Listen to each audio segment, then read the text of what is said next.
Hey guys, welcome back to New Normal.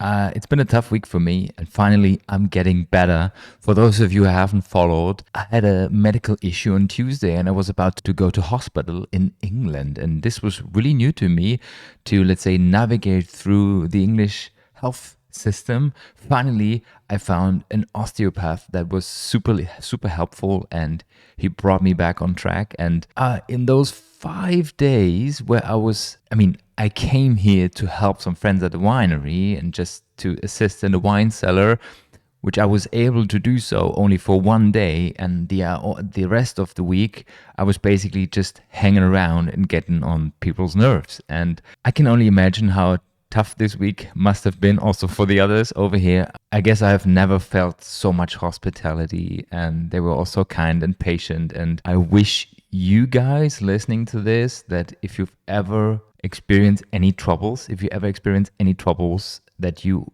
find people like them. If the Sandwich Barton team is listening, thank you guys so much. It was just amazing. For those of you who are listening who are interested in what I'm really talking about, for me, Sandwich Barton defined a high standard for hospitality, not only for the English wine industry. And this is why I also recorded the episode with Charlie Brown, the assistant winemaker at Sandwich Barton, episode 205. Listen to it. It's a must listen if you are interested in wine, in hospitality, in working in the industry. It doesn't matter. Just listen to this episode. It's one of the best I've recorded so far. Charlie, thanks again. Right now, we dive into the episode. It won't be that long because I'm only able to sit on my butt for roughly 20 minutes. And it's 8 topics, but one was very important and very present, and it was the autumn budget of the English wine industry, which will have severe effects not only for English wine, but also for international wine in the English wine industry. We'll talk about that. This is the main topic this week. And then we have some other stuff going on, some big brands. We're talking about a very, very smart marketing move between a wine company and a toothpaste. So have fun with episode 206.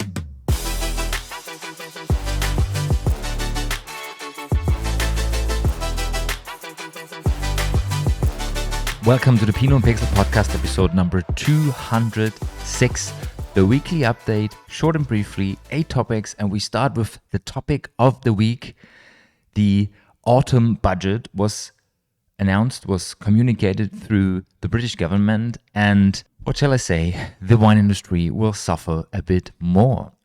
Just to give you some background, every year in autumn, the budget for the next year is communicated, and there's a hole of 40 billion pounds in the British household, which the new Chancellor, Rachel Reeves, had to find. And one of the things she announced that there will be higher duty fees on wine for the English wine industry. And if we're having a look on the table, which was created by Gavin Quinney, thanks for that. It's part of an an article in Miningers International. Link is in the show notes as usual. What we can basically see is that the tax from February 1, 2025 will stay only the same for wines with 12.5 alcohol. Wines that are sitting at a higher level of alcohol, so this basically accounts for every wine from Central Europe, Bordeaux, Burgundy, Italy, Alsace, also some wines from Germany. They will have added more than £3 to their bottles. And the difference is sometimes the highest difference is, of course, with 15% alcohol, they have to pay 65 pence more for the bottle, which makes them even more expensive. And the only, I would say, good news about this is that everything that is sitting below 12.5, so 12 down to 8.5, will have lower taxes. And due to the fact that most of the wines from England, at least the cool climate ones, the still ones which are sitting between, I would say, 9 to 11, they will have less duty on it. So maybe this can be a small push for the English wines in the domestic market. Unfortunately for the wine industry in general, this is definitely not a good thing. Of course, it's not only about the duty fees, it's generally the lack of support for agriculture in England, this is not my personal opinion, but what I was able to catch so far, there was an article in Decanter where the CEO of 1GP, Nicola Bates, said, "We are significantly disappointed with today's budget as the alcohol duty rise would not support our industry." And I guess this brings it on point. She added, "The government has missed an opportunity to accelerate growth and help Britain's domestic wine producers succeed. We anticipate that the over £230 million fall in duty receipts for wine as a result of reduced sales seen last year will be repeated." I can only imagine what this will mean for an emerging market that is trying to get like the feet on the ground. Hopefully, there will be a significant change in the future in a more positive way. I guess they are waiting for support from the government with tax reduction and similar things. England, in my opinion, is one of the few wine regions in the world, maybe I would say with Alto Adige and Champagne, where the average quality level is quite high. And even though the prices are also quite high, you can expect a good price-value ratio, but with higher duty fees, with higher taxes, and of course also the fact that you have to export from a third country to the European Union, for example, you always have to add, it all adds up to the prices, and then you end up with a wine that is not suited with the best price value anymore. So the few markets that will be fine with that will probably be wine countries such as Switzerland or the Scandinavian countries. But especially when it comes to Germany, to Austria, where you have quite a sensitive price segment, a pricing of the wines, it will be super difficult to export from England. Fingers crossed that there will be other solutions in the future. Through some other adjustments, there will be a more positive outlook for the English wine industry. We stay in England for a second. Chapeldown, the biggest producer in England with over 400 hectares, recently announced that they are considering several strategies how to go on with the business, and one was to sell it to a bigger company. And there were some rumors that companies such as Treasury Wine Estate was interested in buying it. But in the end, last week, Chapeldown communicated that, quote, "There were no transactions that will create superior long-term shareholder value, so everything will stay the same when it comes to the company organization. Of course, there will be some adjustments in the strategy. There's a number of opportunities we looked up, but there were no transactions. Consequently, the group is no longer in an offer period as defined in the takeover code." So in the end, one of the biggest players in the English wine industry, which has roughly about 10% of the whole vineyard area in possession, will stay a part of the wine industry and will stay independently and is operated as usual. There is some other wineries that are still up for sale, or at least we talked about them trying to sell the company. There will be some major moves and sales, I would say, in the future, in the next 12 to 24 months, because more and more international companies, societies, institutions are interested in the English wine industry, and they will push into the market, like we've seen it with Jackson Family, for example, or with Pommery from Champagne. We fly over to the US, where one of my, I would say, most favorite marketing deals have happened in 2024. The McBride Sisters Wine Company has collaborated with Colgate, so the toothpaste company, to basically communicate to the people that even if you are drinking red wine regularly, it won't be an issue that you will have to deal with red teeth all the time. You don't have to walk around with permanently stained teeth, because this partnership gives you basically the possibility to renew your teeth. It's a gift box with a bottle of wine, with a tiny little mirror, and with toothpaste, a toothbrush, and I guess there's some overnight, what else is included? An overnight whitening pen. So if you have ever struggled with stained teeth after a tasting or several, this must be the solution. It is, I can express how funny, how interesting, and how smart this collaboration is. I'm also wondering why never ever any company has thought about this. I was talking about that recently, that you might have some issues during wine tastings because the acidity and the sugar is attacking your teeth. But I was talking about an artificial recovery of your teeth, but not about like the easy solution. It's just smart.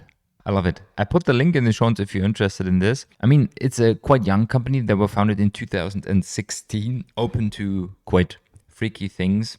This is the company we already have talked about because they had this canned wine campaign, which is named She Can, family driven, female driven. And this also was a smart marketing move. So they know what they're doing. And this is another bright star in the sky. From the US to Alto Adige, so one of the quality regions I was recently talking about. Alto Adige was also one of the few regions that hasn't had any cruise system. And finally, after some months and years of discussions, they introduced 86 cruise. So you will be able to find 86 or one of 86 cruise on the label in the future, only dedicated for the PDOs in the area. I mean, some are already quite famous and well known under especially higher involved people in the industry. I guess this is a good thing for Alto Adige to really show their approach to quality. And I mean, I don't know if you've ever tried wine from Alto Adige. This is well made. Even when we talk about the cooperatives over there, they are sitting at an average good or even high quality level. And then when it comes to small producers, they're even of high quality. So they really know how to manage quality, and maybe they should give people an easier access to the area, to the region, having more visibility. Probably there was a program, we have talked about that on the podcast, with they started with influencers in the industry, and right now they're able to express their quality through 86 cruise. We stay in Italy, and right now we take a shift to the alcohol-free industry, and this is a unfortunately big thing and a bad thing for the wine industry in Italy, in my personal opinion. Italy has handed in a draft in October 2023 to the government to say we need a regulation for making alcohol-free wine. If you're not familiar with this, if you want to de-alcoholize a wine, you need a machine that costs between 1.5 and 2.5 million euro. So you should produce a couple of 100,000 or even over 1 million bottles a year, that this would really make sense. But in Italy, you're only allowed to produce 50 hectoliters of spirits from de-alcoholizing wine in your company. And this is an issue because 50 hectoliters of pure alcohol, I mean, it's a lot. But if you really want to have a sustainable business when it comes to de-alcoholization, this is way too small.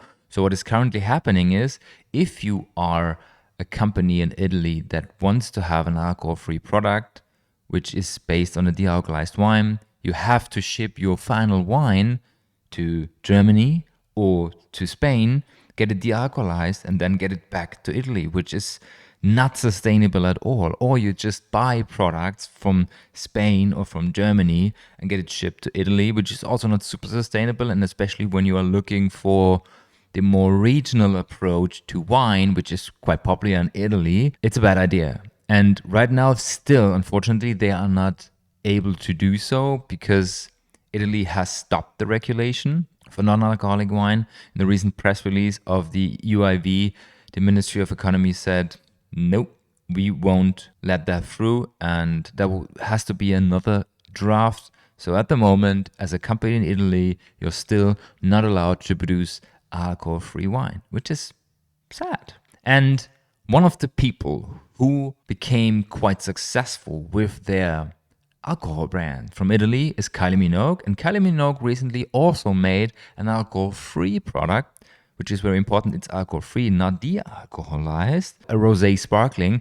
I bought it in the UK and I will try it and I will let you know how it was. And right now she's adding up and she expands her range with a white. The process behind that is really, really interesting because compared to other wines where you take a finished wine, you remove the alcohol, then you add sugar and sometimes some aromas, you put it on the shelf.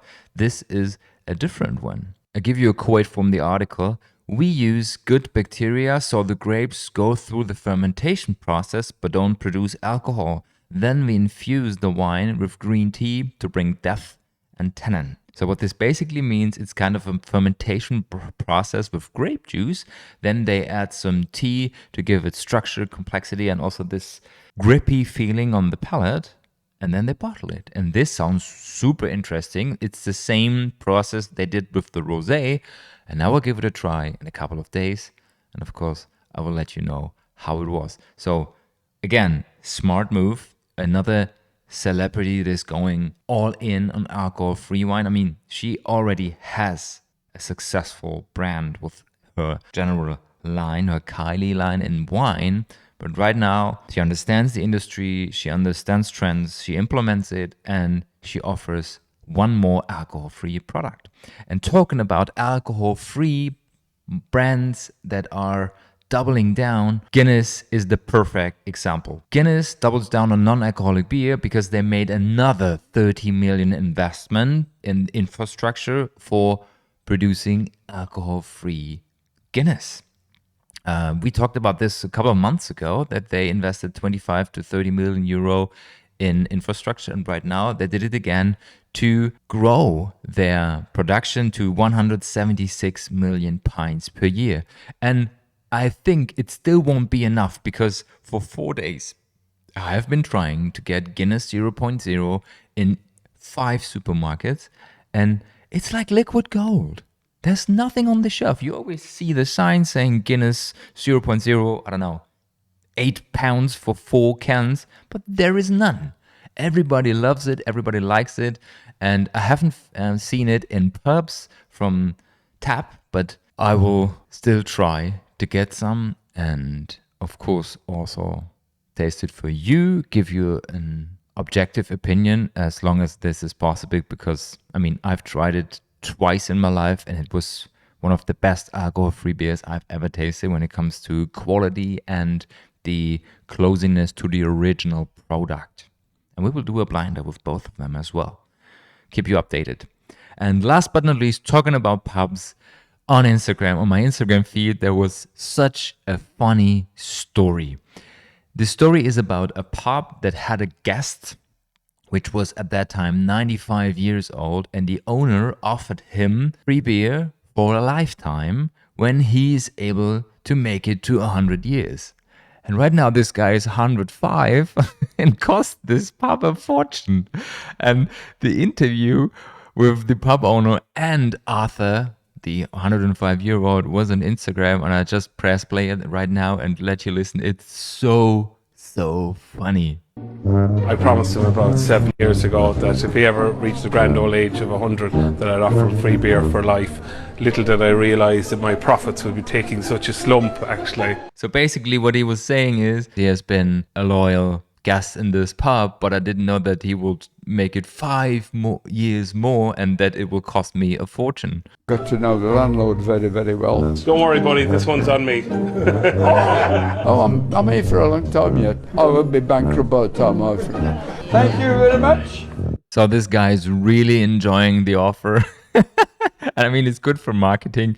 Maybe the pub was able to get some more traction and more visibility. It's a fun story. And I mean, I would say if I would have anybody that reached the age of 105 years in my environment, I would talk to him every single day and find out what he regrets, what he has done, and what his advice would be for me. This is generally a good advice. Go to, I don't know, retirement homes, talk to the people. And I guess the only regrets you will hear is, I regret that I haven't done this or that. Never ever anybody has regretted something that was super fun.